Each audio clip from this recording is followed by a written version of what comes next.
Hi, John. Hi, good evening. We're just admitting the last few of our committee members, All right. and then we're just going to do some quick business. We have to approve the agenda, approve the minutes, see if there's any public that wants to participate. Right now, there aren't any, and then we can get to your demonstration. In fact, I'm going to make you a co-host because I'm assuming you're going to want to share screen, right? Yep, I have a presentation for you. Okay. All right. Now you're a co-host, so you should have access to share screen. Yep, let's see that now. Thank you. Hi, Will. Sorry, I was on mute. Evening, everyone. How's everybody doing? Good. Hey, Will.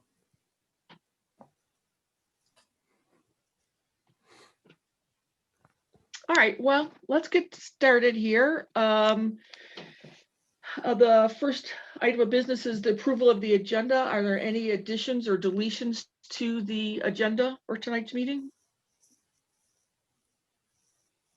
I'll take that as a no. And the minutes, any changes to the November meeting minutes? Okay. All right. We've been talking about apps for to enhance our communication capability, and I have talked to John about C-Click Fix, but I thought it would be, of course, helpful for the whole committee to see the presentation of the demonstration that they have. So, John, I will turn it over to you. You can introduce yourself, your platform, and show us what an app does. Sure, sounds good. Thanks, thank you, Amy, and thanks everybody for joining tonight. Appreciate it. Just to give you a little background, I'm with C-Click Fix. We are based out of Connecticut. I am the rep for Michigan, account executive for Michigan, and just a little background on the company. We've been around just about 14 years, and just about a year ago, we were acquired by Civic Plus. So we're now part of the Civic Plus team as a tool for 311 CRM, report a concern, a lot of different names for it out there. But I was hoping it might be helpful if I can kind of show you a presentation, give you a quick overview of the product. And as we go, I'd love to keep it, an open conversation. So if you have questions that come up, please don't hesitate to stop me or chime in. And I'll leave some time at the end too for questions. Does that sound good for everybody? All right. Give me a moment to get this queued up.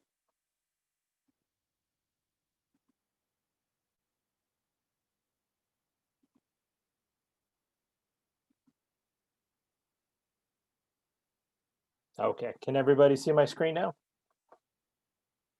No, Lynn, no? No, I just see Amy's an email says communication committee is all I see. All right, let me try that again.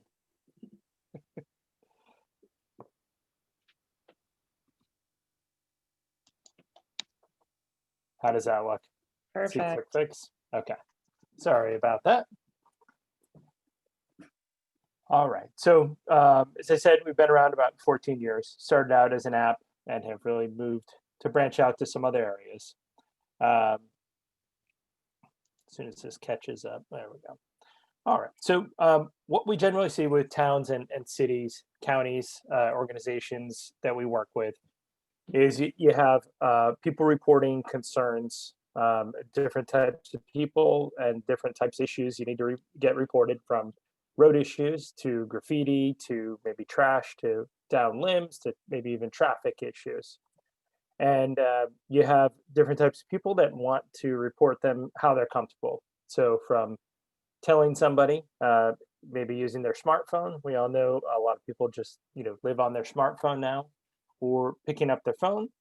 Some people want to text or email, and some people may even want to write a letter. And then you have to get those issues to the correct departments, appropriate departments, so that they're handled correctly. So the water department, roads, maybe the mayor's office. And then on your back end, you may have other systems you're working with, asset management, permitting systems, GIS systems. So this is really where SeeClickFix aims to live, to be the one source for reporting an issue. People know, oh, I need to report an issue. I should go to SeeClickFix, log it in there. And on your back end, it gives you a way to manage them and communicate back to the citizen. So to open up that two-way communication. And the end result is it gives you reporting, analytics that you can provide back to your citizens and say, hey, this is all the good work we're doing. This is how quickly we're resolving issues. This is maybe how many issues we've resolved. And we have towns currently, Burlington, Vermont uses these as a reporting tool to their town hall meetings monthly. So they show right from SeeClickFix running the report. You can say, this is what we're doing. A lot of that stuff that often goes unnoticed for what you're doing in the town. In terms of the tool can assist with walk-ins, mobile app, so for iOS and Android, for handling phone calls, so for reporting through a web interface, social media. So if you're getting requests currently through Facebook, we can embed our SeeClickFix app there. So as opposed to a request getting lost, maybe in the mix of a bunch of other comments or somebody not being able to monitor it that well, you can put it right into SeeClickFix where it can be monitored. Website, email, of course, and we generally help with these departments here, not limited to. We do have a lot of cases where other departments have used them, even colleges, with just their parking. Parking lots are some of our clients. So in terms of police, we can help with most anything aside from emergency issues. So emergency issues, you'd still want to call 911. Wouldn't want to get you out of that. And I'm going to skip to this next slide. In terms of integrations, this kind of gives you a better idea of some of the systems we integrate with. If any of those ring a bell or any ones that you might be using in the city. We have just over 20 integrations right now, and we're always willing to look at systems if there's some type of systems that certain departments are depending on. We're always willing to look at it, see if it's something we can make it easier by integrating with your backend systems. So as I said, been around about 14 years. In that time, we've been lucky enough to acquire just about 425 clients at this point, with over 1 million users, 7 million issues reported, 88% fixed, and we've won some industry awards that really don't mean anything to anybody outside of the 311 industry, but we're proud of it. In terms of clients, these are some of our clients we've been lucky to work with, and some of their branded apps, just to give you an idea, from Oakland 311, kind of close to your area. I think Lathrop, Michigan, the Village, eCourse, Allegan. Those are all ones that are roughly the same size as well. So they've been able to benefit from using SeeClickFix. I guess I should stop there. Did anybody have any questions or anything that came up from the start to now? No? Okay. So this is a map of our current clients. So started on the East Coast, kind of worked our way down 95 and then out west. Michigan, we've generally had a pretty decent client base there. And then Kansas is where we're based out of, or the headquarters is based out of in Kansas. So we have a good amount of Kansas clients as well. So one thing we're proud of in terms of our market leadership, 20% of our installs have come from someone using an existing service. So we've been able to win them over to have them as our clients, and happy to have them, of course. In terms of our app, we're proud to say we have 4.5-star rating average between iOS and Android, and that's based off of hundreds of reviews. So we really do believe the citizen experience matters. We want it to be an app that people can use easily. They're not getting frustrated with it. So we really drive the technology on that and make sure it's easy to use. In terms of things that make our technology unique, we offer a duplicate detection, which would be if an issue is reported more than once for a particular location, it's going to pop up and tell you, hey, this has already been reported. Would you rather just follow that issue as opposed to reporting a second time, maybe sending a second crew out to fix something that's already been fixed. And jurisdictional toggling is another unique technology. So that would be, let's say if the county was using SeeClickFix as well, and there was an issue that was a county issue versus a Huntington issue, you could switch to the county instance of the app and report it to the county instead. So if that road is a county road, it needs to go to them, or if it's handled by the road county commission, it could go to them versus your responsibility. With the SeeClickFix, we built out over the years from citizens saying, it's great that you can report these issues, but it'd be nice if there could also be some life cycle request management added to it. So we've built out a workflow system. So if you don't have something in place, like some of those, like a cartograph or one of those, we can assist with building the workflow. So when you have an issue that needs to be resolved, it's going to automatically be routed to the correct people. You can put a time limit on how long it's going to take to get resolved, and close that loop back to the citizen once it's been completed. As I said, the reporting and analytics engine is something that we've worked at as well from client requests to give you something you can show back to your citizens. And in terms of the integrations, about a third of the issues resolved through SeeClickFix are started through an integrated system or resolved through an integrated system. So some of those asset managements or other workflow systems that you might have, permitting systems. So this will take a look at really what the app looks like on your website. So this is City of Cambridge in Massachusetts. When you go to their website, there is a report an issue right at the main page. We can plug SeeClickFix right in there. And then this is what it would look like. This is Portland, Maine. So this is a look at the website, what the reporting mechanism looks like, and what the phone looks like. So we want to keep a universal feel.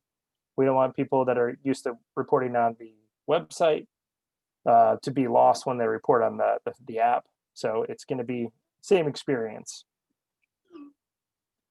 And then in terms of the web portal, and we all know when you go to a website, you may miss that report of concern right at the main page. So we make SeeClickFix easy that you can embed it in multiple areas. So if somebody's searching for graffiti in this case, and they missed it on the front page, and they get to the graffiti page, they can have another link that brings them right back to SeeClickFix. So again, getting them all, so all your reporting that comes in gets into one spot, and nothing gets lost there. They don't get frustrated and maybe pick up a phone and call around to the wrong department or something like that. And this is a closer look at the landing page for the app itself. So this is on mobile. This is a look at the iOS in particular, but the Android is very similar look to it as well.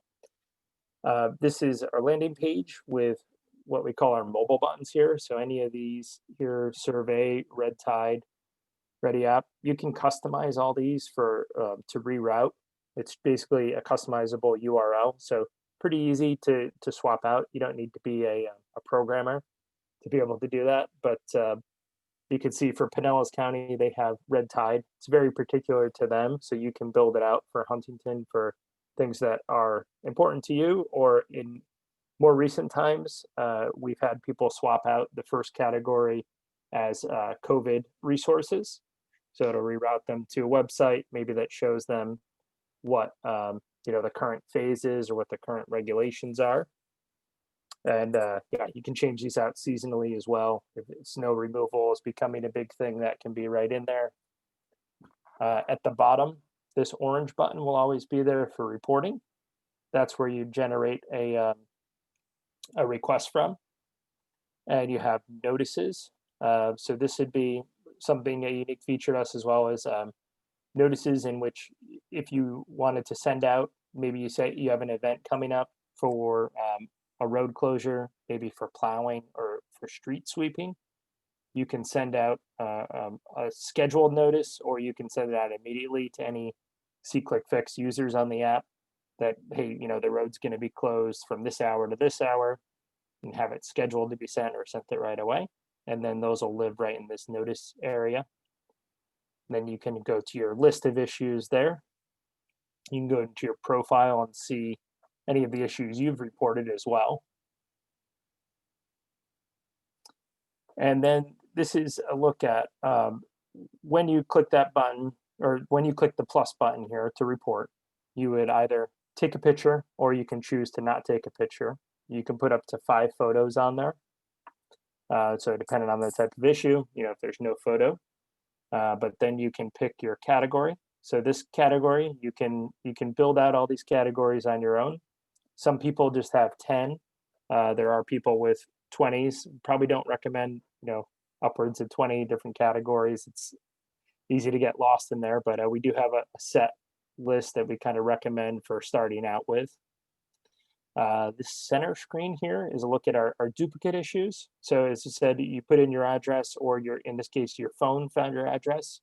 So the app does have geotagging. So if you were to take a picture on your way into the office and you weren't able to report it safely until you got into the office, it will tag the location from that picture and still remember, oh, it was at 165 Church Street in this case. And in this case, it came up with duplicate issues. So it said, there's dumping. Is this what you were looking for? You can choose to follow it. That way you'll get an email notification once it's resolved. And this is a look at the report itself. So you can build it out so that everything's answered in their initial report. You don't have to call back. So if it gets over to the department that's going to go and take care of this abandoned vehicle in this case, they don't have to call back out to the constituent to ask more questions about it. In this case, where is the vehicle?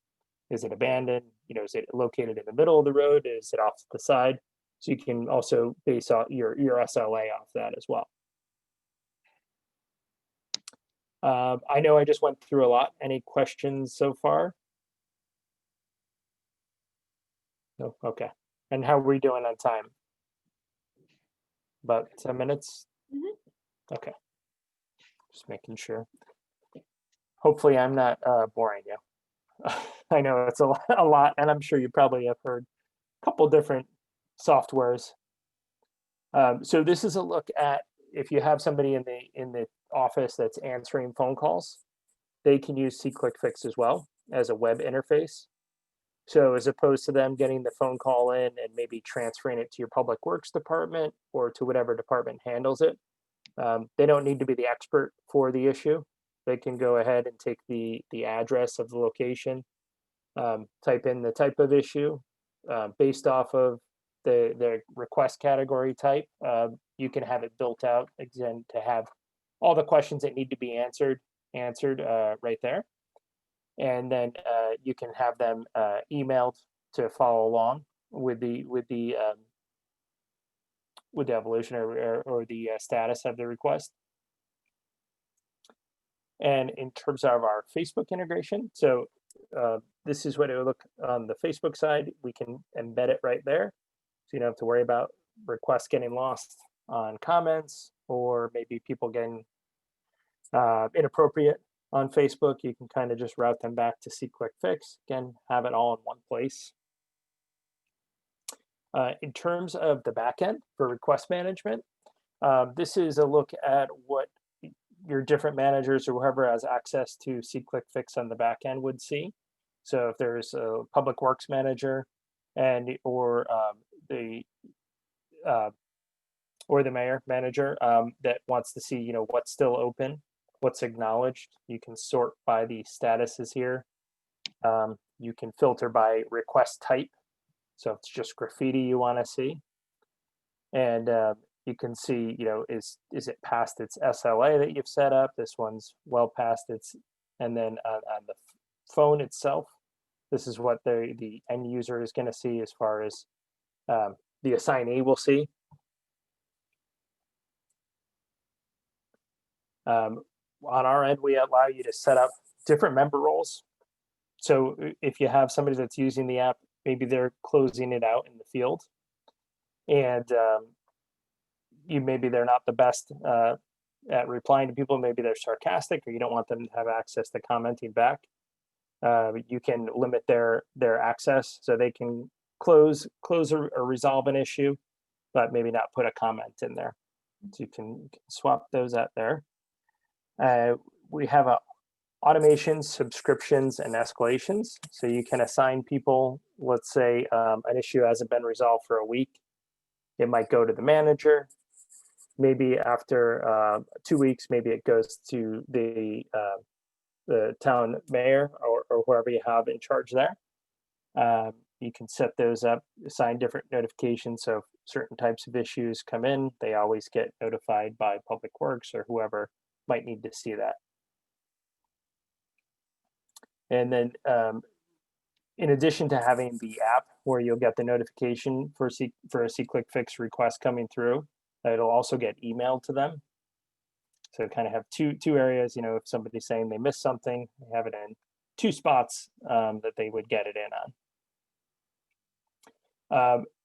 So we offer a couple things. When a request comes in, you can build out for each category type an automated response, or you can build out the workflow here. So you see it's opened, acknowledged. So this email will go out once it's acknowledged by the department.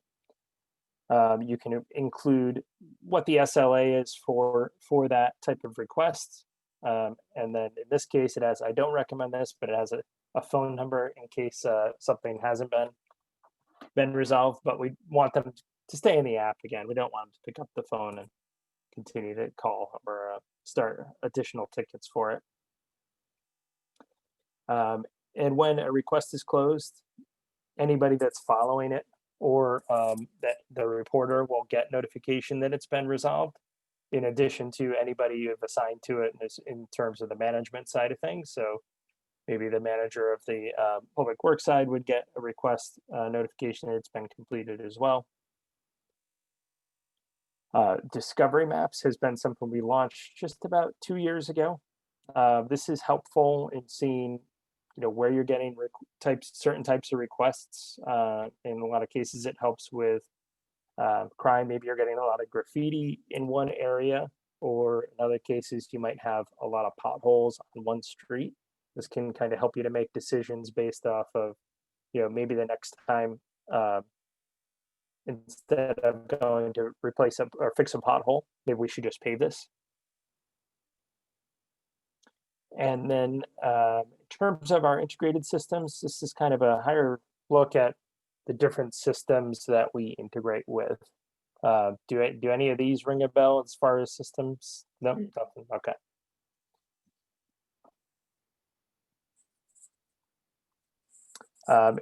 And a report card, so you can run reports off of this, but this is also for internal use. You can go and look through and see exactly how each department, how you're doing in each category. If this was a live actual version of the app, you could click on each one of these buttons, zoom right into, let's say, bulk trash, and see all 178 of those in one spot. And then you can also export these, share them with each department, monthly basis or whatever, however often you want to schedule it. This one has weekly on Mondays, so you can share internally, where you need to improve, or maybe just where you can congratulate people on improved. I am going the wrong way. So we talked about this a little bit before. This is a look at how you build out a notice. So if you needed to do parking ban on Saturday or for weather, you can put this together and schedule it to go out, maybe with some links here for additional info to get it to. So in terms of the notice, this is definitely helpful winter time with snow coming up. And this is a look at how it'll pop up on their phone for the notification. And you can see the history of any ones that you might have missed over to the right here. That'd be at the notices at the bottom there. And oops. Yeah, so C-Click-Fix is basically a 60 to 90 day implementation.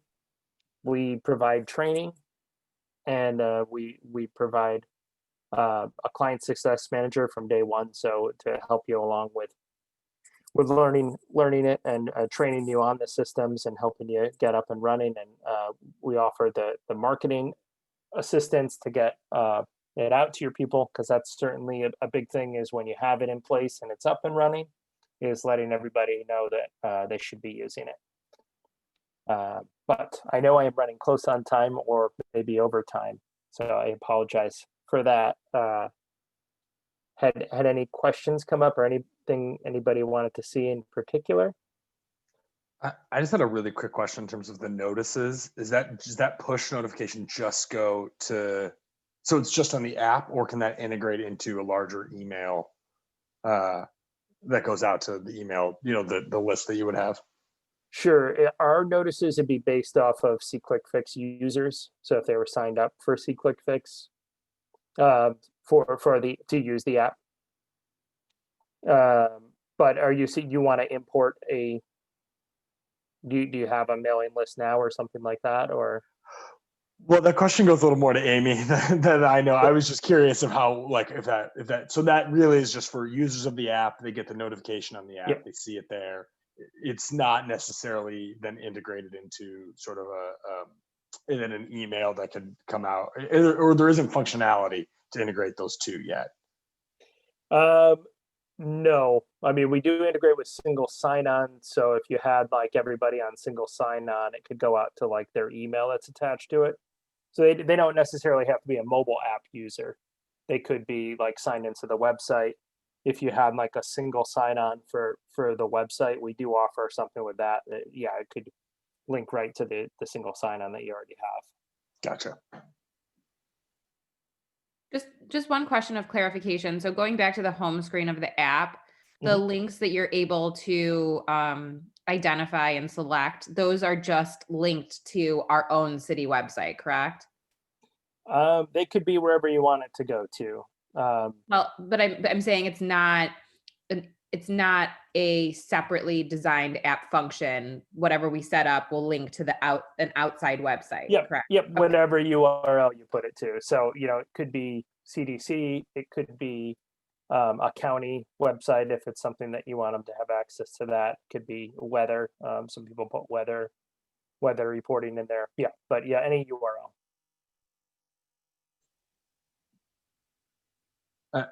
I don't want to take up more time with another question. If someone else has a question, I have one in the background unless someone else has another question. No one's jumping in, so I'll ask really quick. Just any like good or best case studies you've seen in terms of, so I definitely get and understand the functionality in terms of reporting an issue, right? And that's sort of the core competency of the platform. I'm just curious how you've seen cities also, maybe in addition to reporting an issue, how are they leveraging it sort of just to keep citizens aware, right? Or like, just sort of keep them in the loop about events or, registration for something. Any good case studies on that? Yeah, I could share some. We have a good amount built on. It'd probably be better to share the actual case studies with you, but I can share. I can get those to Amy and have you share if that works. But yeah, I mean, most recently, I think COVID has been a big switch, because you can switch out categories and things like that. I'm in Hamden, Connecticut, which is just outside of New Haven, and we use it here. It's been switched pretty quickly to be reporting for, let's say, a park is closed and people are still going to a park, maybe gatherings of over 10 people or, just general COVID related things, and the categories have been swapped out pretty quickly. But yeah, there's a lot of different, I can share some different case studies with you on different uses of it. That'd be great. Yeah, thank you. John, I have a quick question for you, Sure. which is, thank you for your presentation. Thanks for having me. Yeah, one quick question is from some of the cities and jurisdictions that you named that are using C-Click Fix. Mhm. Do you have a sense of like what percentage of like residents actually are using it? Like in general, like what is the usage? If you've done point in time or otherwise. Sure. Yeah, I don't know off the top of my head. It's also so there's the app usership itself, and then there's also the reporting that might come in through phone calls too that gets put into C-Click Fix. So yeah, I don't know if I have an exact percentage. Of course, age ranges can vary from who's going to have a cell phone or who's maybe comfortable with downloading the app and things like that. But I could find out if we have an idea of percentage of usership to population, certainly.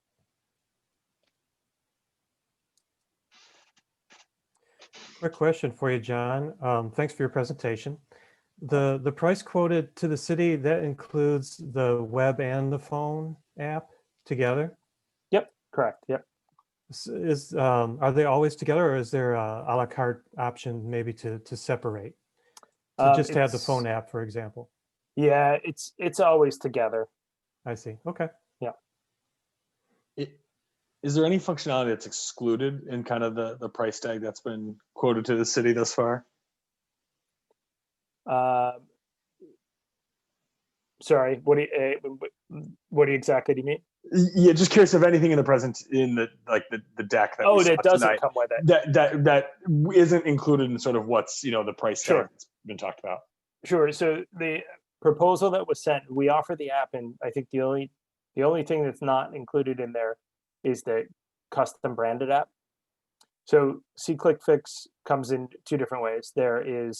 You can build it out with the city name. We can build it out to be, Huntington 311. And then when you went to the App Store, to Apple or the iOS store or Android store, you would download the Huntington app. Versus the non-branded app, which is what I quoted out, is most smaller towns, I would say, go with the non-branded app, which is why I didn't quote it with it.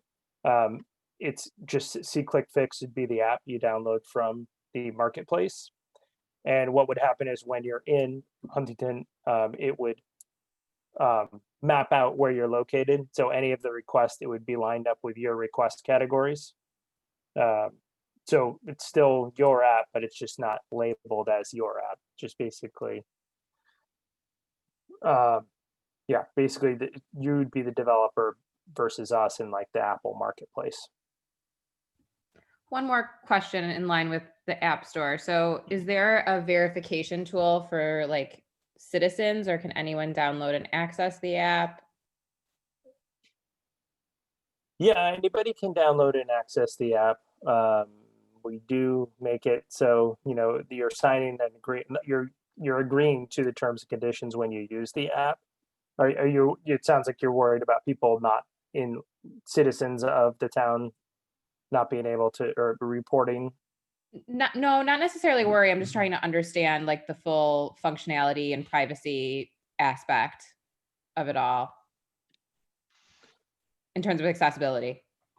Yeah, so anybody could download it, but if I was in Connecticut and I downloaded C-Click Fix, it's going to come up with it's going to know where I'm located, and it's going to say, if I was to do it from my phone, it's going to tell me I'm outside the area to report that issue.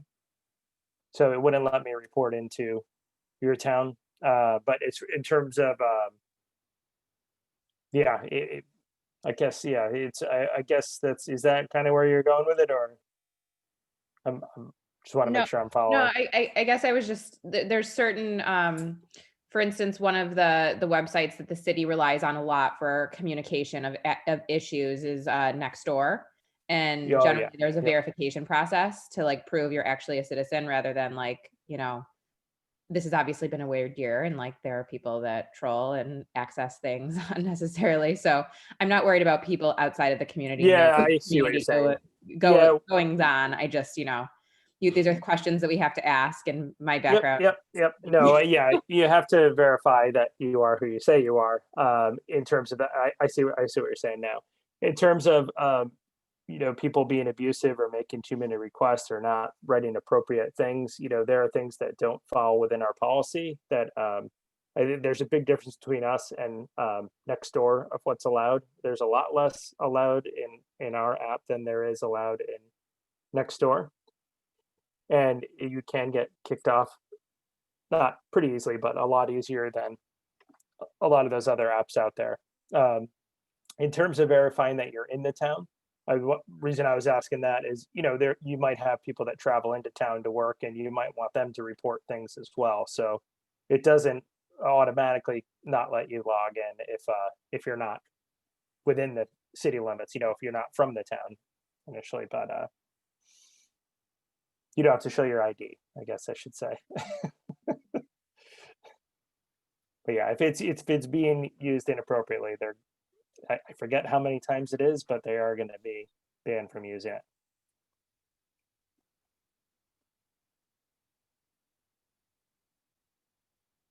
Any other questions?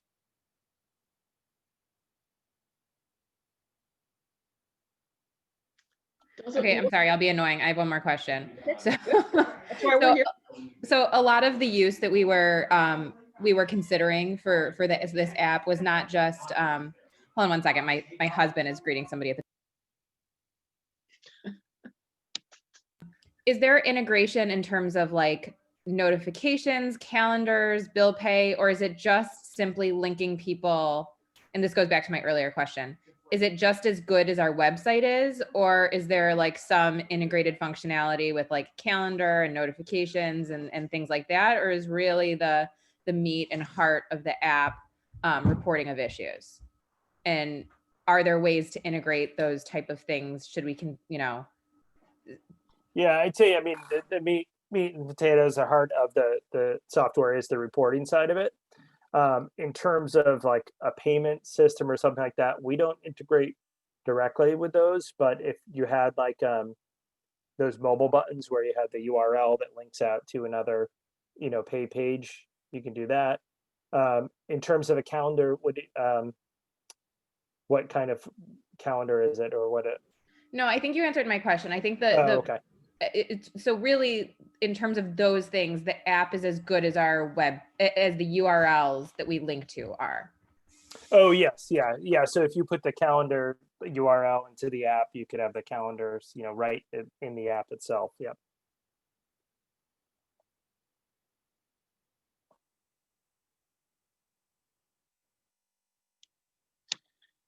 All right. Anybody else?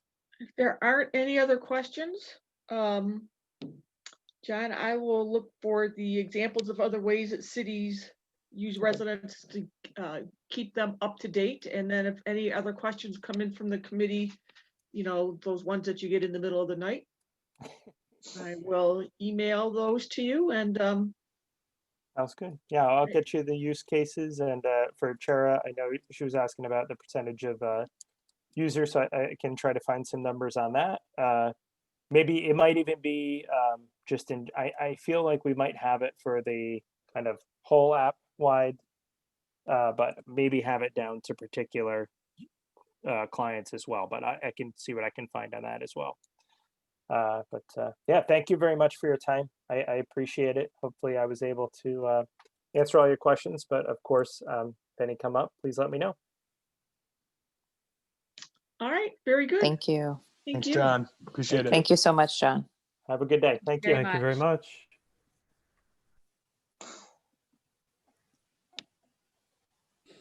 All right, I see actually our next representative from My Civic is in the waiting room. I'm going to let him in. This is the app that's actually broken down into two parts. There's kind of a see-click fix part of it where, it's a reporting app. They actually call it My Civic 311. And then My Civic is the more the app part that we were looking at in terms of functionality. So let Brandon in and we'll just get right on with the next demonstration.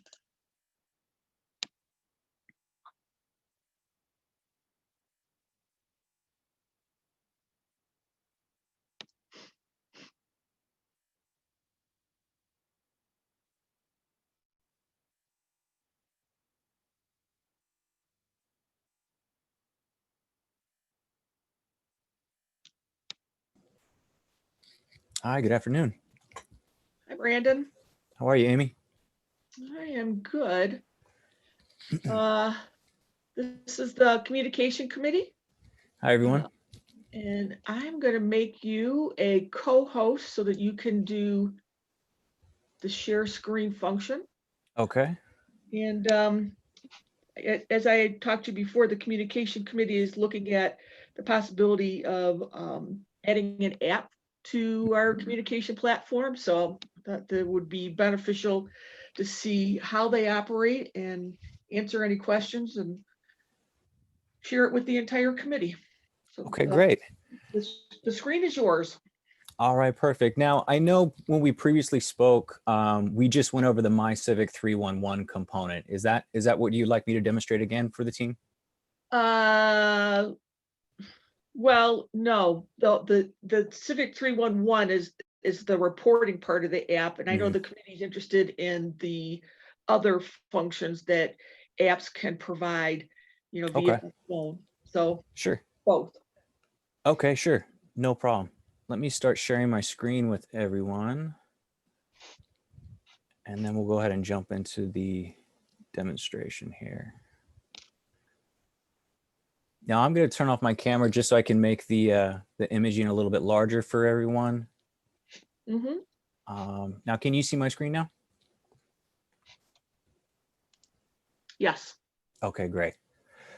Perfect. So currently what you're seeing on the screen is the portal that we use to log into our content management system.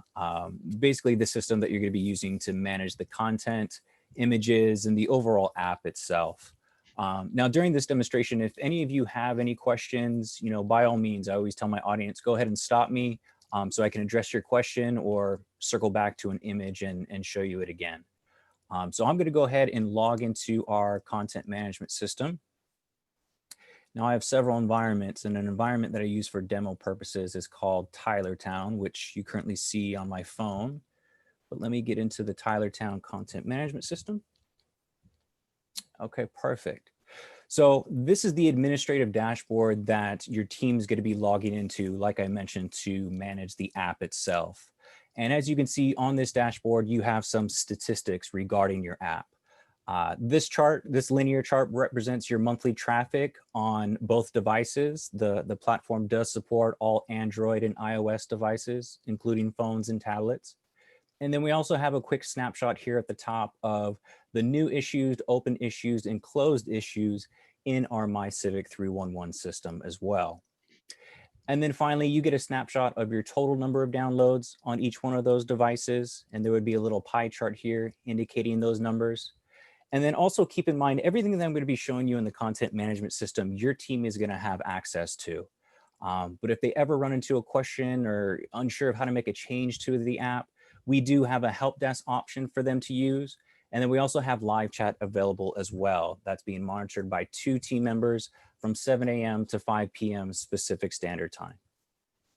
Now, I'll go ahead and jump into the visuals of the app so you can see how we can brand this accordingly to your city. And I'll do that here in the profile section. Now, before I jump into the profile section, these tabs that you see on the left-hand side of my screen basically represent the administrative view for the modules that we're going to be going over here in my phone. So this is what we call the back end, so to speak. But within this profile section, like I mentioned, this is where you can really customize the look and feel of your app. And here in the appearance section, this is where you have the option of choosing what type of home screen layout option you'd like to choose. And as you can see, we have several layout options for you to choose from. And I've selected this one right here. This one seems to be a popular landing page or home screen option for our clients. But just to show you how dynamic the platform is, if you ever wanted to make a change to the app, you simply make those changes here in the content management system. So I'll go ahead and change that layout option to this one. Anytime a change is made, you tell your user to leave your app. I usually count to about 3. And then go ahead and open the app back up. And then they'll go ahead and see those changes happen in real time. So again, that's how quickly you can make those changes and updates whenever you feel it's appropriate. Now, as I scroll down further on this screen, we do have some other configuration options for you to choose from, which are found here. We have a menu button, which is located in the upper right-hand corner. It's those 3 bars that you see. And when I tap on those 3 bars, that's going to open up what we call our slide out menu. And on this slide out menu, you can include some modules that aren't displayed on the home screen. And then you'll also be able to choose the order of these modules as well. Now, we also have the option of displaying a call button, which is found here in the upper left-hand corner. The overall goal of the app is to reduce some of those incoming calls from residents or visitors. And when I tap on that phone icon in the upper left-hand corner, you're going to have a disclaimer that pops up. And this is where you can display those numbers where it would be necessary to, maybe speak with a live individual. And we make it an easy one tap to call option simply by just touching on these phone icons on the far right-hand side of these numbers. So I'll go ahead and tap on those and you'll see it's a simple one tap to call option form.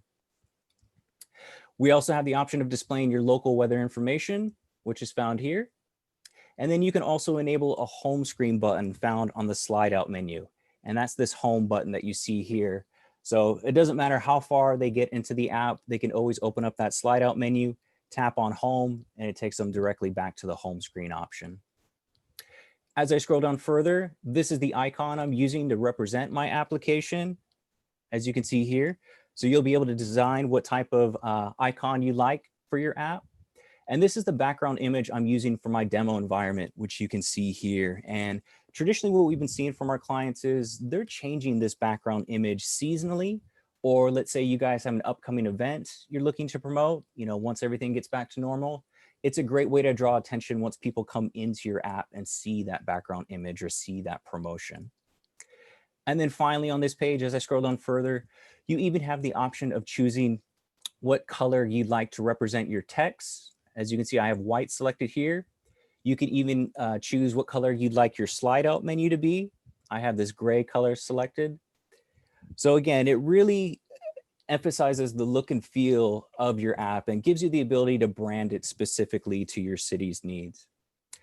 Now, the icons or the modules, I should say, found here on my phone, you also have the option of choosing from a library of icons to represent each one of those.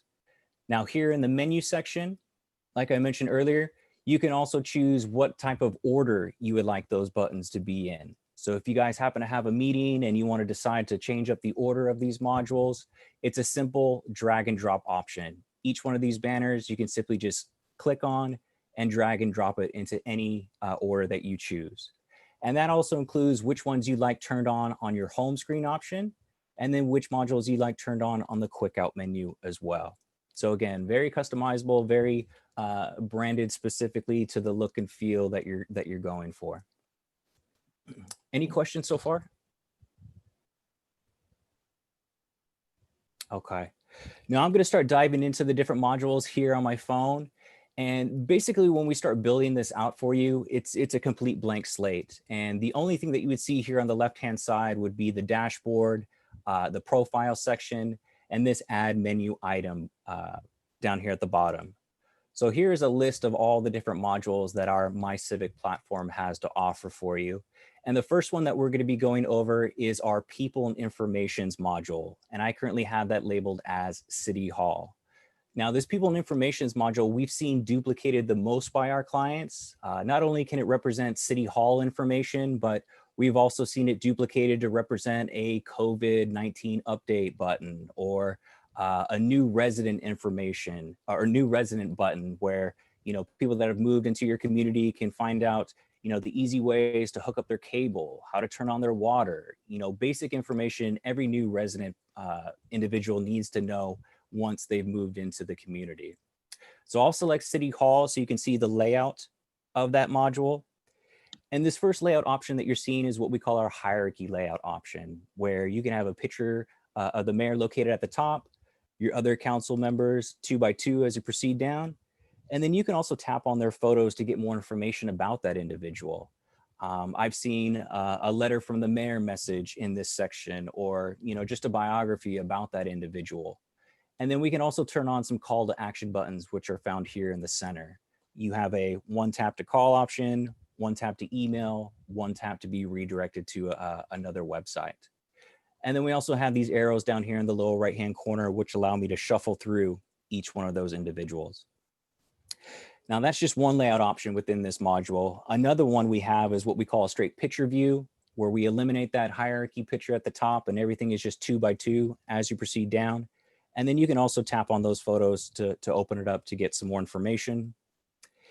And then we also have a thumbnail view where we can include a small picture and have some of those call to action buttons up front for them to choose from. But then you can also tap on these arrows on the far right-hand side to, again, open it up and include some additional information. And then finally, we have a straight list view. This layout's usually used for listing your different departments, your staff directory, things to that nature. Again, we have our call to action buttons for them to choose from. We can even incorporate your social media accounts for those departments if they have one also. So as you can see, we can include a LinkedIn icon, a Twitter, or a Facebook link that will redirect them to those pages. Now, everything I've shown you so far will cache to the user's phone once they've downloaded the app. And what I mean by that is if they don't have cell service or access to Wi-Fi, they'll still be able to access all this information that I've shown you up to this point, which is obviously important.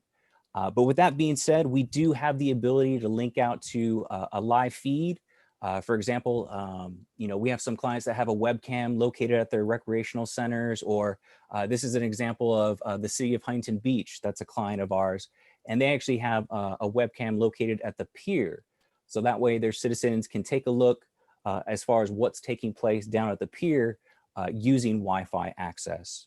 So if you'd like them to link out and watch one of your council meetings, they would just need Wi-Fi access in order to do that. But we do have that capability within the app itself.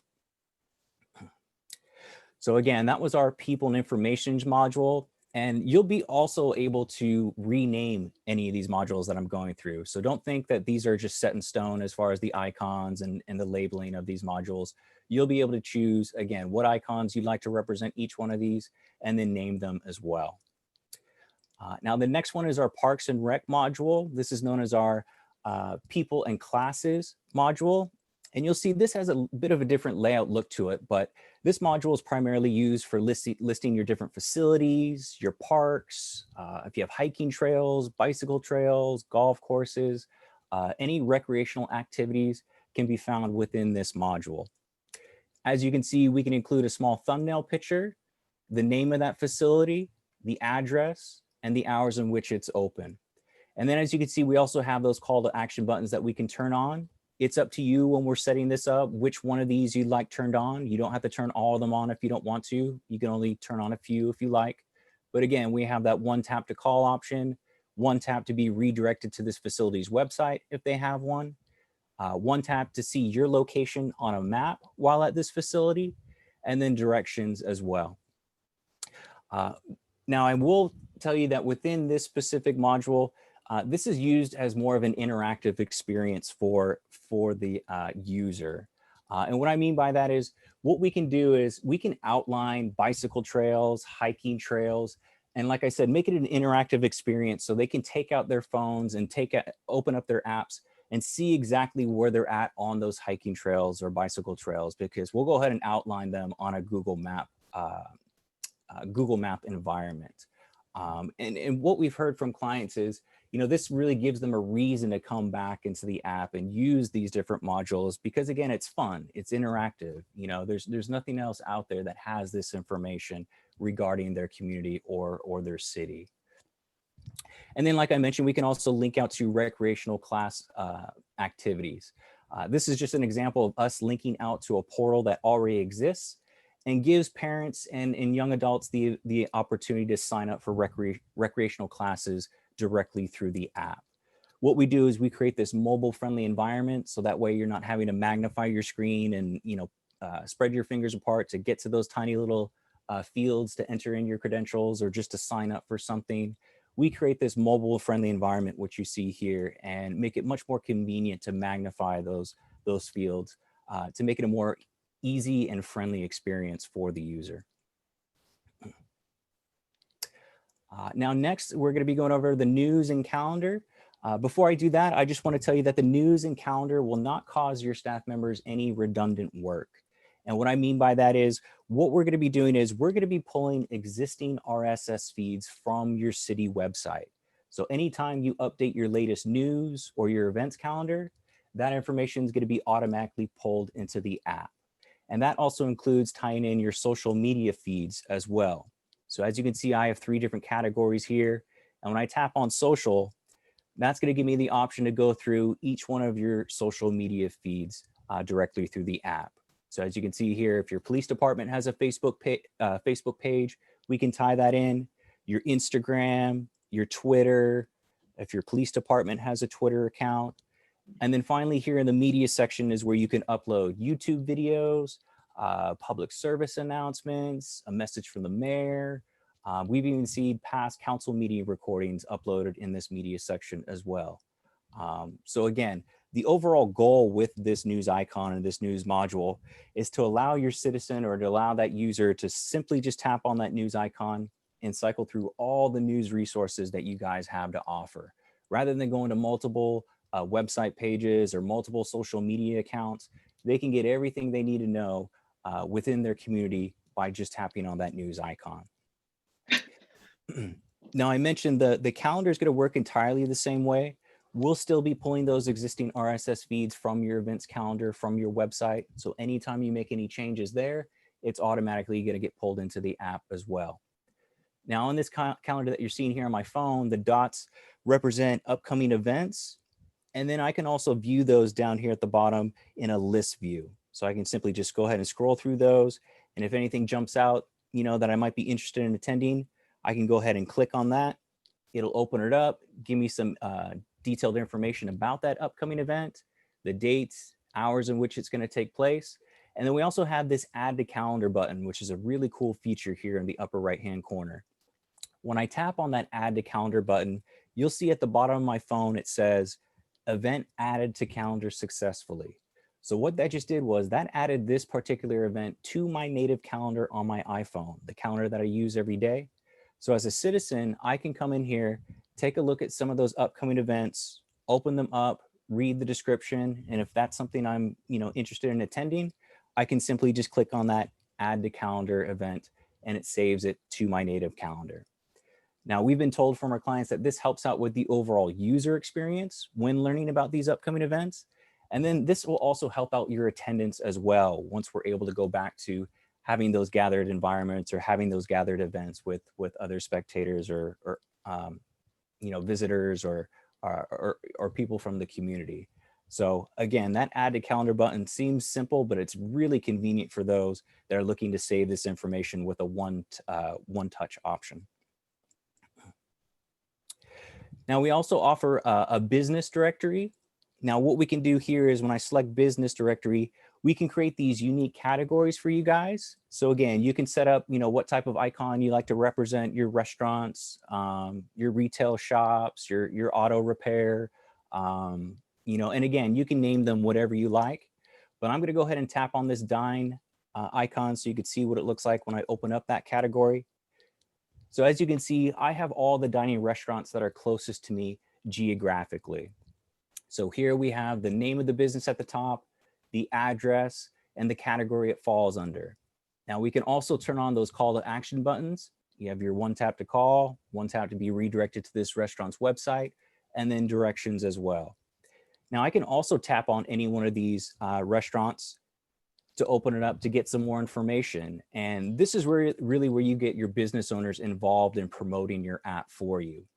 What we do with this particular module is we turn on this Claim Your Business portal, and we can provide and include a link on your website. And what this does is when I click on Claim Your Business, it's going to take me to a screen where, as a business owner, I can fill out this information here and then locate my profile that's found within your business directory. Once I locate my business, I'll then go ahead and create an account, which will allow me to come in here and update my hours of operation, will allow me to include some photos from my restaurant. You know, here's where your business description would go. And then down there at the bottom, as you can see, I can even promote local deals if I wanted to. So again, this really gets your business owners involved in promoting your app because they want that exposure. You know, they want people to know that they're still open for business during these pandemic periods for takeout only or delivery only. You know, or if their hours of operation might change on the weekends, you know, they can come in here and make those changes themselves. As you can see, anytime an update is made, it does go to a moderator for censorship. So that way there's no inappropriate photos being posted up or any inappropriate verbiage that's being, you know, written in the business description. So everything's monitored before it's then published live for your community to view. But I've heard from some of our clients, they'll even have business owners have little QR codes next to their POS system as people are paying for their food. And they happen to mention, you know, go ahead and scan that QR code. You'll download the Huntington Woods, our City of Huntington Woods app that we just, you know, the city just developed. You'll be able to, you know, check out my daily deals that I run on a weekly or monthly basis. So again, that really gets them involved in promoting your app because they want that exposure as well. And then down here at the bottom, we have the option of creating a pay bills option for your residents. Similar to the recreational class registration that we just saw, this is simply just linking out to a portal that already exists. And again, what we've done here is we've created that mobile friendly environment. But we can set up unique categories once they select that pay bills option, similar to what we just saw here in the business directory. I've seen different categories set up for, you know, paying your water bill, paying for a citation, paying for a parking ticket. So we can set those up here within this pay bills module down here at the bottom. And then finally, I'm going to be circling back to our content management system because what we've gone over so far from City Hall, Parks and Rec, news, calendar, business directory, and the pay bills, we also have the ability to send out push notifications to your users that have downloaded the app and opted in to receive notifications. The way it works is you can send out messages right now, or you can always schedule those ahead of time. So you could say this Friday at 12 p.m. Here's where your message would go.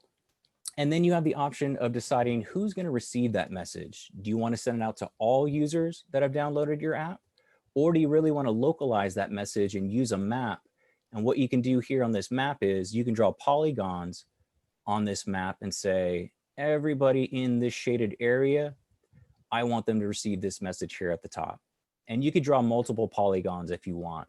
So this push notification feature is a really great reminder tool, especially if you might have construction going on at one part of town and you want to let those residences know that, hey, these streets might be closed during these hours, or you know, if there's a power outage on a block, you can send out a message to those business owners or those people that live on that block, just letting them know you're aware of the situation and it's being handled. Or again, if you have upcoming events, it's a great reminder tool to send out a message to all users, reminding them as far as what time that event starts and maybe where there can be some additional parking. So everything that we've gone over, like I mentioned, from the push notification, City Hall, Parks and Rec, news, calendar, business directory, and pay bills, that's what we call our citizen engagement package. So you'll be receiving all those modules and the push notification feature if you were to go with that line item. Now, the next module that we're going to be going over is our report and issue module located here at the top. And this can be purchased as a standalone system as well. But this is what we call our MyCivic 311. So I'm going to go ahead and jump into our report and issue here in our content management system. And then I'll go ahead and select report an issue here on my phone so you can see what it looks like from a user's perspective. So these are just issues that we've created for demo purposes. Again, you'll be able to create your own list of issues to choose or issues to create along with those icons to represent them. We do have the ability for transparency where we can turn on these filters that you see here at the top. So by selecting map as a citizen, it'll geolocate my position. So I'm this blue dot that you see here. And these other colored icons that are just a few blocks away from me are other issues that other citizens have reported. So I can go here and take a look at other issues that have been submitted, and I can tap on those to see, you know, was that something that I was about to report, and does it look like I need to because it looks like this other citizen, you know, beat me to the punch. And as you can see, it tells you the issue type, the subtypes they chose, the photo that they even included, a description, and the address as far as where it's located. So you can view those options in a map format or in a list view as well. But keep in mind, we can turn off these filters at the top. You don't have to launch with these. It's entirely up to you if you wanted to turn on these options. Now, as we're building out your list of issue types, the first thing that we do is we add your different departments to the system. So the departments that are going to be handling these issues as they're being reported from the community. Once we add your different departments, then we're going to add your different list of issue types. So in order to do that, we'll simply just click on this plus sign. And here's where we can name your issue type, choose which department that's going to be sent to once it's submitted. You also have the option of having a supervisor notified if it stays in that new status category for more than 1 day, more than 2 days, more than 3 days. We can set those up one by one. And that simply just sends an email to the supervisor of that department, letting them know that a particular issue has stayed in that new status category for 3 days or 4 days. And they might want to check in with their team to see what's going on and why nobody hasn't gone out to tackle that issue. And then we also have a list of layout options for you to choose from. We have layout options for automobile issues, commending staff members, light poles, reporting individuals, requesting inspections. And then we also have one called dynamic form. And this allows you to create your own questions for the user to answer. They could be yes, no questions, which you're seeing here on my phone. They could be date ranges, or they could just be, you know, a common field where you're looking to gather some more information in order to tackle or fulfill that request. Now I'm going to go ahead and submit a graffiti issue that uses our standard layout option, just so you can see what that looks like from a citizen's perspective. So I'll select graffiti, and then it takes me to a screen with some subtypes to choose from. In this case, I'll say it's a non-vulgar message on public property. When I select next, it's then going to geolocate my position. So I'm located where these crosshairs are at, but let's say I wanted to report something as I was driving into the office or driving home from the office. You can simply just use your thumb on your screen and move that crosshair around. And as you can see, it's automatically going to recalibrate that address for you at the top. Or if I want to type it in manually, I have that option as well. Once we've determined our location, we then select next. And then it's going to give me the option to enter any notes. I'll just let my team know that this is for a demo. And then this is going to allow me to take any photos directly from my mobile device as well. So I'll go ahead and just take a picture of my screen here. And you can take multiple pictures if you wanted to. It's not just a one picture and done. And then finally, we have the option of submitting this issue anonymously, or we can hit submit, and then we'll have a disclaimer pop up that allows them to enter in their first name, last name, email, and phone number. We can set that up as we're building it out for you, meaning in order to report something, they would then have to fill out those fields: first name, last name, email, and phone number. If they don't, then they can't report something. Or again, you do have that option of turning on a submit anonymous button as well. So that decision's up to you once we're building it out. Now I'll go ahead and hit submit, so you can see the disclaimer that's going to pop up here in a second. So as a citizen, I just reported this graffiti issue. And what we can do is we can set up these unique disclaimers. Oh, and I just got my email letting me know that a new graffiti issue has been submitted as well. So we can set up these unique disclaimers for each one of your issue types as we're building it out. And as you can see from this message, we're basically giving them a realistic expectation as far as what's going to happen next, or how long is it going to take a team to go out there and tackle that particular issue type. Or in some cases, you know, they might have reported something on the weekends and you want to have a message pop up letting them know, you know, the hours on the weekend are a little different during the week. You know, we'll be sure to tackle this issue this coming Monday or whatever it might be. But keep in mind, we can customize those and set them up for each one of your issue types if you choose. Now I have three options. Taking a look at the My Report section, which are all the issues that I've reported as a citizen. We can start a new one, or we can finish out the one that we've just reported. I'll select My Report so you can see what that looks like. So these are all the issues that I've reported as a citizen. And as you can see in this My Report section is where I can check in on those issue types to see what status they're in. So this one here at the top is the one that we just reported, but I'll go ahead and select this one here. And this is just letting me know that that my issue type has now been received by a team or by a staff member and is being fulfilled. And they also have the option of checking out this activity section, which gives them those status updates and sends them a push notification anytime these statuses change. So once it changes from new to received, that citizen's going to get a push notification letting them know that's occurred. Or once it's finally been resolved, they'll get a push notification as well. Now we do have the ability for two-way communication, which is found here down at the bottom where you see it says type here. So in some cases, if one of your staff members needs to reach out to a citizen or vice versa, we have this two-way communication ability. Even if they were to submit something anonymously, we can still recognize their phone identifier and have that two-way communication. I'll go ahead and just jump back to our list of issue types. So what we've just gone over is we've entered in your different departments to the system. We've created your list of issue types. We've created those disclaimers to pop up for each one of them.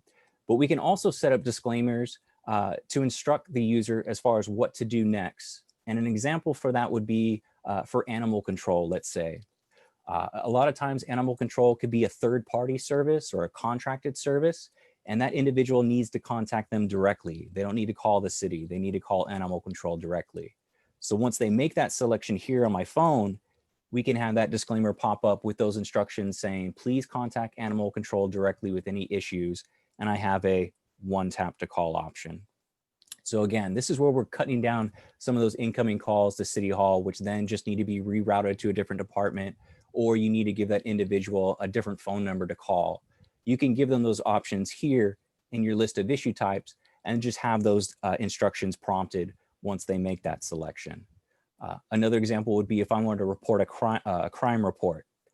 We have those instructions popping up as far as what they need to do to report, let's say, a non-emergency crime situation. Here's an additional phone number they need to call. We even can include a one tap for 911 as an option. And then we have this continue on if they want to go ahead and continue reporting that crime situation.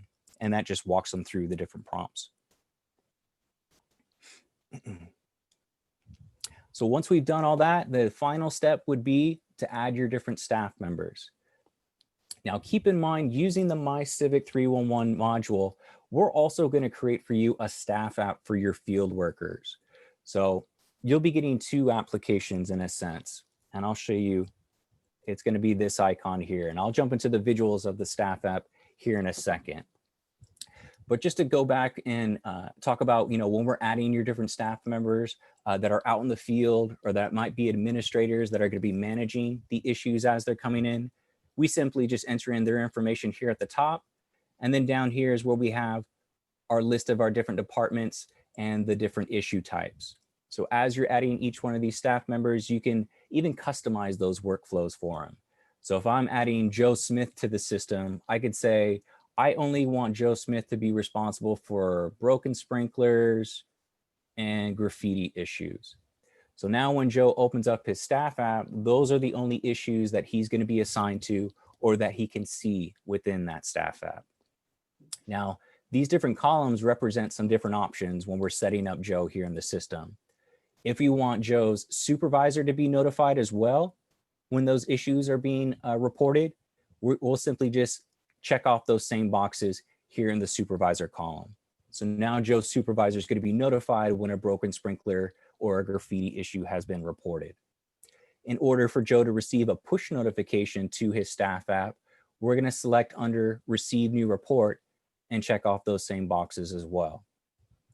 Or let's say Joe's part of a team and he doesn't necessarily need to see all the broken sprinkler issues or all the graffiti issues, but he only needs to see the issues that are assigned to him only. So if we simply just check off those boxes, now Joe will only receive broken sprinkler issue notifications or graffiti issue notifications once they've been assigned to him by a supervisor or team member. And then finally, this column that you see here that says weekly reports will provide that staff member a snapshot of all the activity that happened the week prior.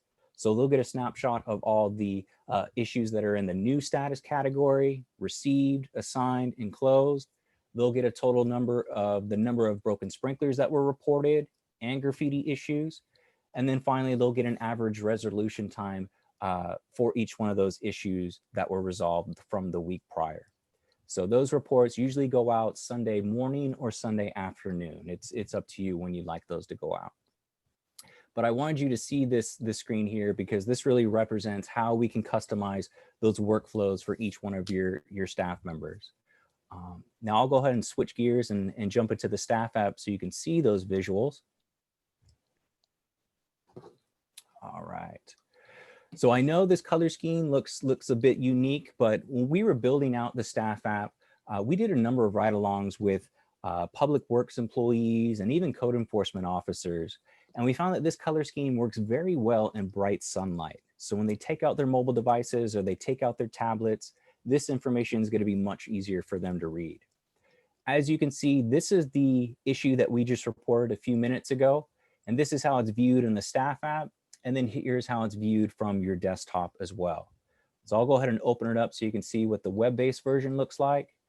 And then I'll go ahead and switch gears and show you what it looks like here on the staff app. But here's where you're going to be managing the issue types. So your administrators back at headquarters can use this screen. And as you can see, we have our work order number and our issue that we just submitted, which was for graffiti. Here were the subtypes that I chose, the date and time in which it was submitted, the photo I took, and then that reporter's information. In this case, I submitted it anonymously, so it says anonymous. Otherwise, you would have their first name, last name, email, phone number, and the device that they reported on. Now here on the right side of your screen is where you're going to be managing the issue type. So you have the ability of choosing the severity of this issue type. Here's where you can change the different status levels. So we can now say this was received and we want to share that with the citizen. So once we do that, the citizen will then get that push notification letting them know the issue has changed from new to received. Here in the add notes section is where you can have that two-way communication ability, like I mentioned. So if the staff member or administrator needs to reach out to the citizen and ask them some additional information, they have that ability. And then as we scroll down further, you have the option of entering in an estimated resolution time and setting that. If an issue type might have come into the wrong department, you can reassign an issue type or subtype. And then here's where you can assign your workers to this graffiti issue. So here's your list of graffiti, or here's your list of workers. And then you can even assign support workers if it's a bigger job and you need to have some more bodies to tackle that issue. You can even assign support workers. And then finally, down here at the bottom, you have the option of including some notes as far as how long it took you to complete this issue type. So we can say it took an hour and 30 minutes, and I used $110 worth of paint. Once we hit save, invalid cost.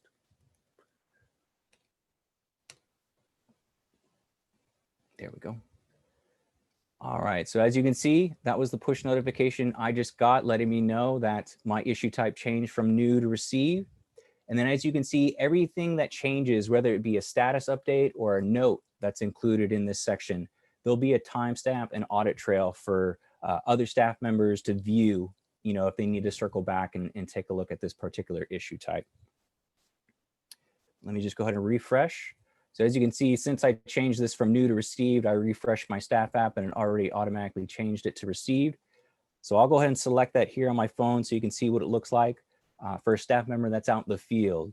And they can do everything that I've shown you here from the web-based version. So if they want to go ahead and change those status updates to resolved, once they finally completed the job, they have that option. Again, we have our issue at the top, the subtypes that were chosen, the description I included, along with the photo I took. And then as I scroll down further, here's the address of where it's located.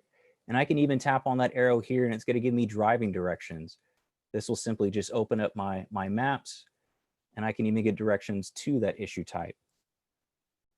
And then finally down here at the bottom, just like what we just went over here, I can assign workers while I'm out in the field. I can assign support workers, the time it took to complete, the cost of materials, reassigning the issue type, the reporter information, the citizen that reported it. And then I finally have the option of setting a reminder in case I need to circle back to this issue and tackle it at a later time in the day. Now your staff members also have an activity section. So for example, if I was a support worker that just got pulled onto this job, I could take a look at the activity section within my staff app and see everything that's taken place so far. So if there's other staff members that added some notes, or I can see where we're at in the status level, I just go to my activity section and I'm brought up to speed. Now, as you can see at the top, we also have some filtering options for your staff members where they can use a map and see their location and any other issues that might be around them. So let's say I just completed this graffiti job that we just went over here, but let me take a look at my maps filtering option to see if there might be any other graffiti issues around me, and I could use some of the leftover paint that I have in my truck before heading back to headquarters. So these pins, these color pins, represent other issues that have been reported. So I can simply tap on those pins to see the status level that they're in. So it looks like this one's already been received. I don't need to worry about that one. Here's another one. It's been received, or it's been assigned, I should say. I don't need to worry about that one. And then this red one looks like it's already been resolved. So I don't have to worry about that one either. So I can go ahead and head back to headquarters. And you know, I might be done for the day, so to speak. And then finally, within the staff app, we have this plus sign down here in the lower right-hand corner, which allows your staff members to report issues while they're out in the field. So as you can see, they'll have the same list of issues that are citizen facing. So here I'm switching back to the city app. And then as you can see, it's the same list within the staff app. So while they're out in the field, they can report issues as they're driving back to headquarters or as they're tackling other issues. And then those can be routed and distributed to the proper departments and proper teams to go out there and handle. Now, one thing that's unique about the staff app is we can turn on internal issue options. So you'll see this internal issue 001 option within my staff app. That one is not being listed here within our citizen facing app because these internal issues are more used for, you know, things that are happening obviously internally within City Hall. So you can have a list of internal issues that say, you know, there's a light bulb out in conference room 2, or you know, the bathroom in the lobby seems to be out of order. So if you wanted to go ahead and create some of those internal issues and track them accordingly, we can create those for you within your staff app. So I just showed you how your staff members can report issues directly from their staff app. And they can also report issues through the content management system as well. We do have a submit report option. And a lot of times this is used for, you know, we have clients that might have a dedicated hotline for reporting graffiti or a dedicated hotline for reporting potholes. Well, that person at the front desk that's taking those incoming calls or those emails can go ahead and switch over to the submit report option, and they could report that issue for that citizen. So here's where we determine, you know, what type of incoming communication was this? Was this an email? Was this a person that walked in? Was this by mail or a phone call? We could say it's a phone call. Here's our list of issue types for them to choose from. So we could say it was a broken sprinkler that they're reporting, the date and time at which it took place, the description that the citizen gave us, flooding my sidewalk, we could say. Here's where I would type in the address of where that broken sprinkler is located. If they have any photos that they could share with us, here's where I would upload them. And then finally, I can then enter in that citizen's information down here at the bottom. Once I hit submit, same thing happens. This issue type gets routed to the proper department, which then can be assigned to the proper staff members to go out there and investigate that issue. Now, again, I showed you that your staff members can report issues and your citizens can report issues directly from their device, but using the MyCivic 311 system, we can also incorporate web plugins for your city website. So switching gears, I'm jumping over here to the city of Huntington Beach again, and they happen to use MyCivic 311. And what we did here on their website is we created this report an issue link, which can be found under their services also. So once their citizens click on report an issue, here is the list of issues that they've created as an option for their citizens. So if they wanted to go ahead and report something directly from their website, they have that option. So if I wanted to report graffiti, I simply click on graffiti. Here are those subtypes for me to choose from again. Description, location. Here's where I can upload any photos I might have taken with my device. And then I would enter in my information down here at the bottom. We can also include these web plugins on your Facebook page as well. So what we've heard from some of our clients is, citizens will report an issue directly on your Facebook wall or within their comment section. Anytime you might see that, you can redirect them to the report an issue link that we'll create on your city Facebook page. And again, we're going to have your list of issue types pop up and they can choose from whichever one they want to go ahead and report. So it's the same steps. So I just clicked on graffiti again. Here are those subtypes for me to choose from: description, photos, address, and then their information.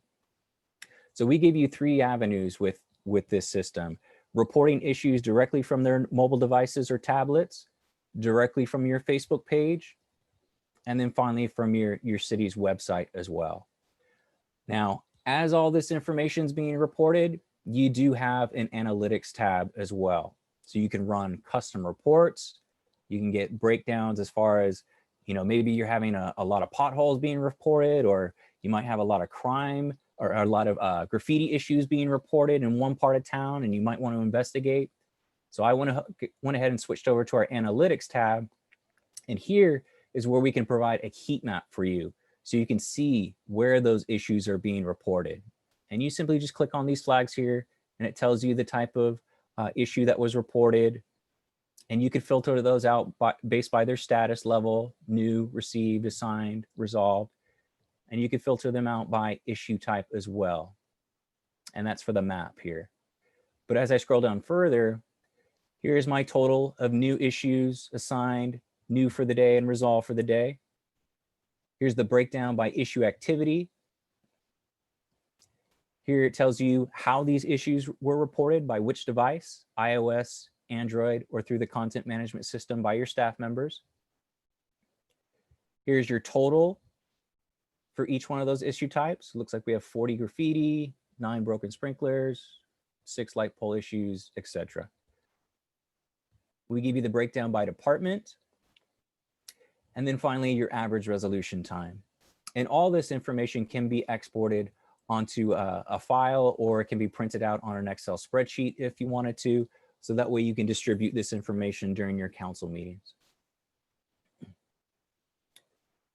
Now, I know that was a lot of information I just threw at you guys. Are there any questions regarding the MyCivic 311 that we just went over that you might want me to circle back with, or any of the other modules that we've gone over?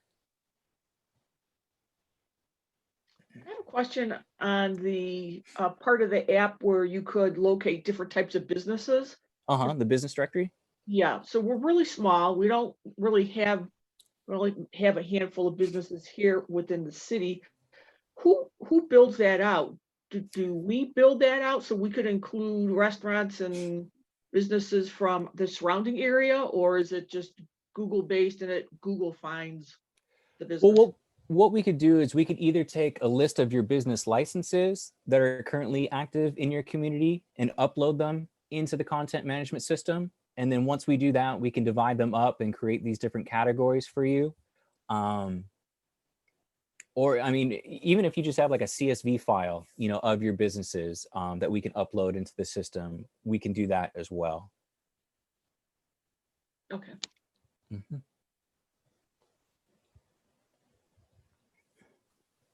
I have a quick question, Brandon. Sure. Thanks for the presentation. Absolutely. I'm not sure where your company's based, but do you have any city clients that are of comparable size to Huntington Woods that might be in our area? Yeah, I can put together a list of some of the clients that meet your criteria, your population, and I can give you a list of those, so that way you can even download their apps on your devices and take a look at what they've done using the MyCivic platform and how they've utilized it. So yeah, I can definitely give you guys a list. That'd be super great. Sure. Mhm.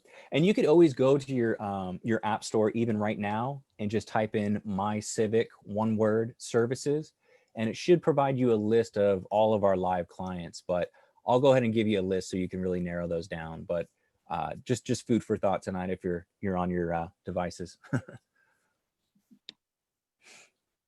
And you can even download this demo environment that I have here, Tylertown. You'll see this pop up as an option as well.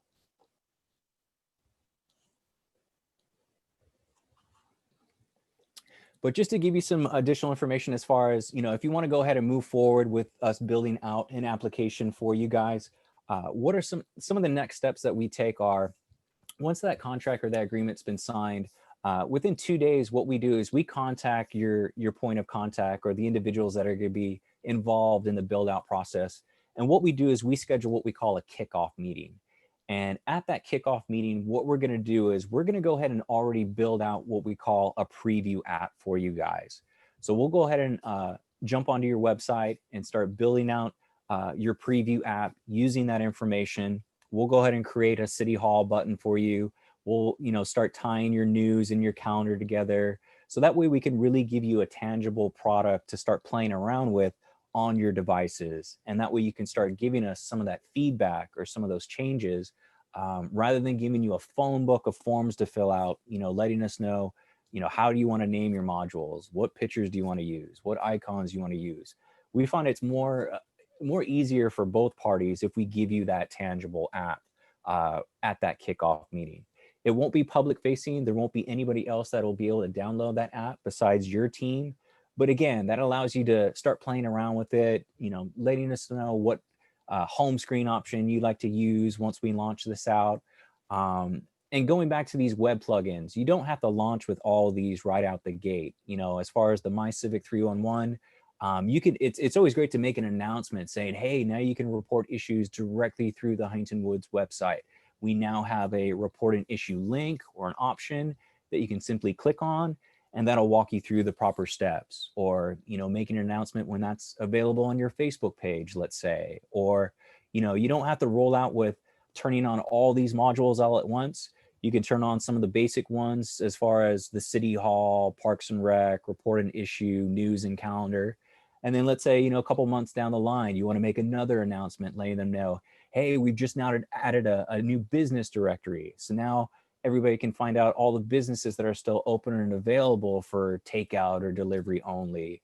And it really gets those citizens that haven't downloaded your app yet really excited in downloading it, because they're hearing about all these different features that are being added, you know, throughout the year. And, you know, obviously people talk, so their neighbors are going to be talking to one another, letting them know if one person's downloaded it and tried it out, or if, you know, somebody else hasn't.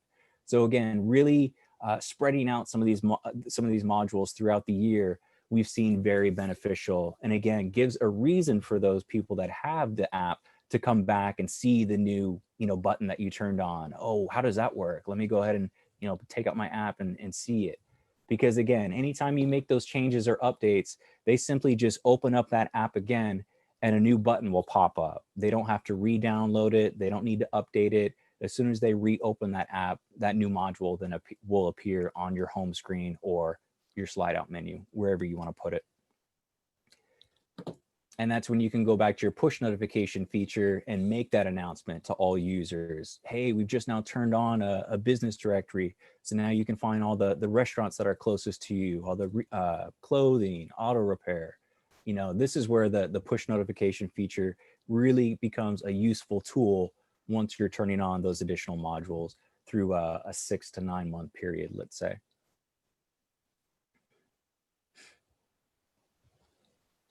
Brandon, quick question just to confirm. Sure. So you were saying the 311 is it could be purchased standalone. If you do the My Civic, that's not just the 311. That includes the 311. That packages together. Correct. You can purchase My Civic 311 as a standalone and include those plugins, or like I mentioned, from City Hall, Parks and Rec, everything below that, including the push notification. That's what we call our citizen engagement package. So what I could do is I can put together a quote so you could see the different line items and then the different modules that are listed in each one of those and see the price difference of those packages. And then when a resident would download the app, essentially, I mean, so we could go to the App Store now and see Tyler Town or see the My Civic, but there would also be a way where if a resident goes and downloads from the App Store, they would see the customized City of Huntington Woods app with the civic engagement package, I should say.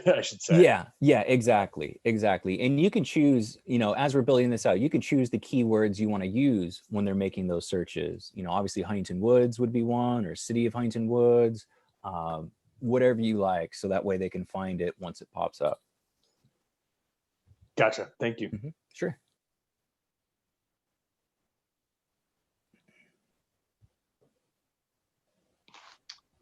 Anything else? Any other questions? I will tell you our average turnaround time for building something out for you like this, for the citizen engagement package, I should say, including the My Civic 311, if both parties are communicating, you know, on a weekly basis, or we're getting the information that we're asking of your team, it usually takes about 30 to 45 days to build something out and go to market. If you do have some, you know, ideas as far as when you'd like something to launch next year, obviously let our team know during that kickoff meeting, so you know we can hit that date for you. Good to know. Mm-hmm. Yeah, a lot of times people get confused and think an app takes 6 months or a year to build out, but as you can see, this is a very user-friendly and upfront application. I mean, we'll also include training for your staff members so they know how to use the content management system before the app even goes live for download. So that way they're comfortable using, obviously the CMS is what we call it, and making those changes. And as we're adding those different users to the system, what we can do is here in the profile section, I believe, manage users, there we go. So as we're adding your administrators to the system that are going to be logging into the content management system, you'll notice down here at the bottom, we have some access tabs. So if you want to divvy up the responsibility between your administrators back at City Hall or at headquarters that are going to be managing the app, you can have individuals that only have access to, you know, let's say the dashboard and the pay bills module, or new residents. So that way, once they log into the content management system, those are the only tabs that they see here on the left-hand side. They won't have access to the full platform itself. So we've seen that used, you know, when some cities might have large teams and they want to divvy up those responsibilities, or, you know, they might have just maybe a handful of people that are going to have access to all the modules where you can select all. So once they log in, they can, you know, make those changes to any module.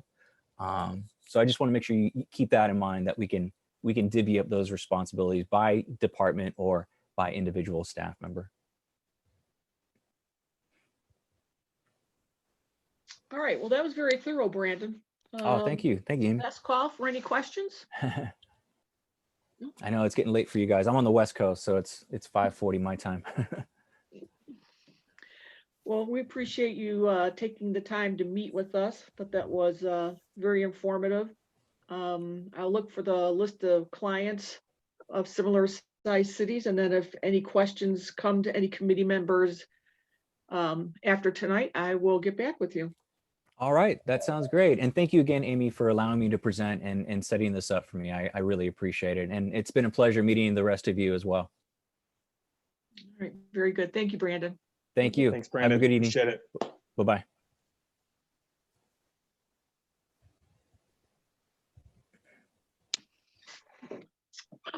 All right.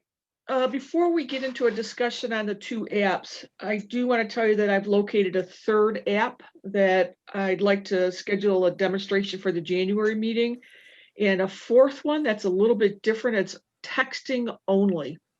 There's no app. It's just a texting communication platform, and I did not know whether or not we should go ahead and take a look at that. Just so we could look at all the options, or you just want to be app focused and not look at texting.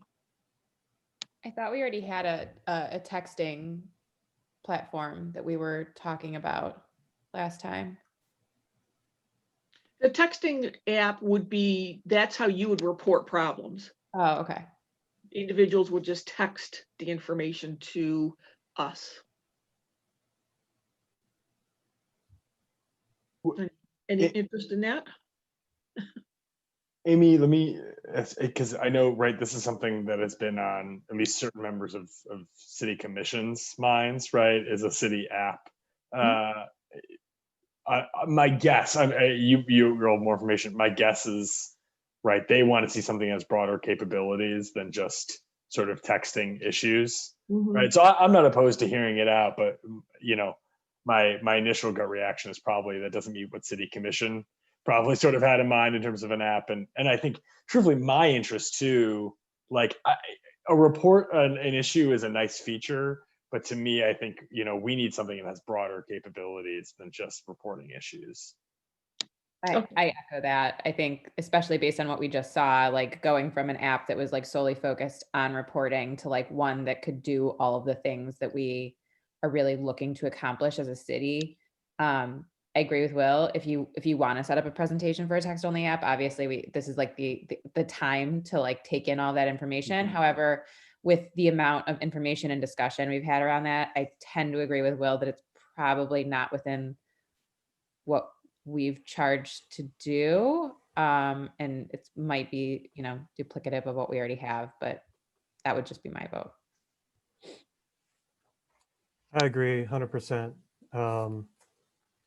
I think my gut tells me we want something more, the city commission would want something more than texting only. And with regard to the two apps we just saw, I agree as well. See-Click Fix was kind of a one-trick pony, whereas My Civic had all the bells and whistles, and everything seemed pertinent and relevant, and frankly probably worth the extra $22.50 than just paying for a See-Click Fix. I can't believe it's the only difference in price. I mean, it's a substantially, sorry, it's getting late. It's a substantial increase in service in terms of. It's a lot more robust. Yeah, I mean, it was a long presentation, the second one, but it really does so much that like it was worthwhile in my opinion. I wanted just to chime in. I think that the issue for the app really came out of the communication survey. Amy, am I right about that? That it was the residents who were calling for an app more than the commission, right? No, I was we have one commissioner, Joe Roselle. Okay. So, and I feel like the app should be like a relationship building two-way street type of functionality where we can gather information and alerts and also submit. And I feel like that second one was so much more robust in functionality. So probably the text only might take us a step backwards. Yes. All right, that was the impression I had too. Given the length of these, what I would like to schedule the third app I found, because it looked like it was more than just a reporting app. It's called GoGov. So if you're available in January, of course you're available in January, right? Except for Aaron and Jeff. I didn't mean that. I mean, we don't have any other items on the agenda to discuss, so I'd like to go ahead and set up the third one in January. Before we set up the third one, do we have an idea in terms of like cost differential? Like, is it substantially more expensive than the Civic? Because if so, you know, is it worth going down that path? The GoGov is $5,040 annually, and Okay. there's no setup cost. Okay, so it's less. Okay. Yeah. All right, so then yeah, I think it's definitely worth. And I'm sorry to ask a redundant question. I know we're getting late here, but have we asked Brendan, and I'm so assuming he knows we're having other presentations, have we asked for like are there rate negotiations that we could ask for like cost comparison, or have we asked anything, or we just asked for a proposal at this point? The two proposals we received are both population driven. Okay. So I did not make any inroads on whether or not they were negotiable. Okay. I did ask one of them if there was any kind of an opportunity for a trial period or a pilot, and they just said, no, we're going to build it. You know, we're not going to put the money into building it and then have you decide that you're not going to do it. All right, that was my only question, just in terms of price. Okay. Amy, can I ask too? I mean, for both of these, right, SeeClickFix and My Civic, though I think we've all clearly, most of us are aligned that the functionality for My Civic is probably just more tailored to what we need, right? I think, you know, again, bigger cities, maybe ones that have a lot more issues, right? SeeClickFix makes sense, but long story short, a lot of this is also back-end staff workflow and integration and how they respond to things, and a lot of the value I think that's built into the pricing is sort of those efficiencies or gains that use for the city level staff. I don't think we have that much visibility into, is that a need? Is that a want? I don't want to like purchase this. We use the app and then, you know, you're getting calls from Public Works saying, what the hell is this? Like this, I hate this thing, you know, like I'm just guessing there has to be buy-in internally as well.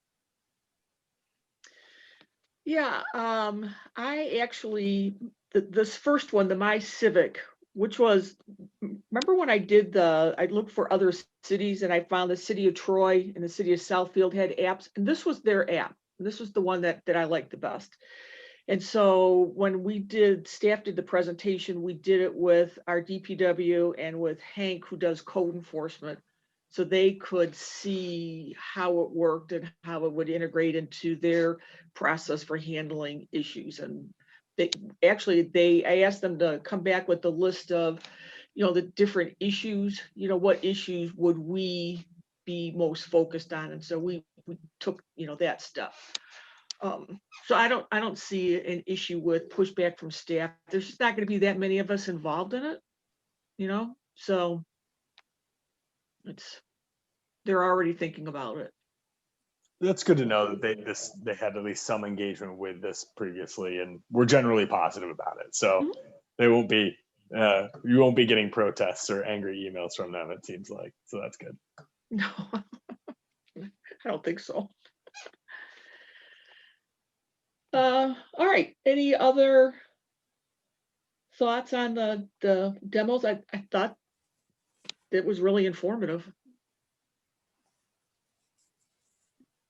I think it's a great step in the right direction. I think the second app, if we can, you know, if we're going to proceed with an app, it's certainly my vote for that type of app with those type of services. So I'm looking forward to seeing what the next app presenter says. But I think if we can come to an agreement that an app is the way that we're going to go, I'm excited. So I'm looking forward to that.